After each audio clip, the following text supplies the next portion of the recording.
Protesters took over the streets, the Prime Minister resigned, and over 20 people died.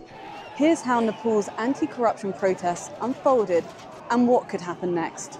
Anger over corruption was building for weeks, and pictures were being shared online of the lavish lives of some of the children of Nepal's politicians under the hashtag #NepoBabies. But it was in fact a ban on a number of social media platforms, including Instagram and Facebook, that sparked people to turn out on the streets of Kathmandu. Protests started here outside Nepal's Parliament building, but they soon turned violent.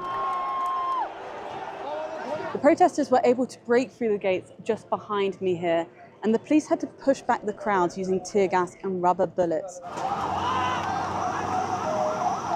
Curfews were put in place around a number of government buildings, and later that night, the ban on social media platforms was revoked.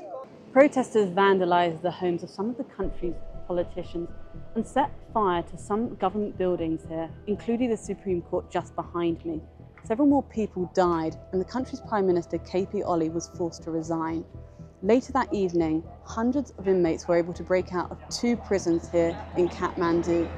The military were deployed onto the streets, and the army chief said that if the protests did not stop, it would have to take control. So the question now is, who will lead Nepal? The country is currently without a prime minister or a government. So many are watching very closely the ongoing talks between the Gen Z leaders who started the protests here on the streets of Kathmandu and the army, who appear to have some form of control.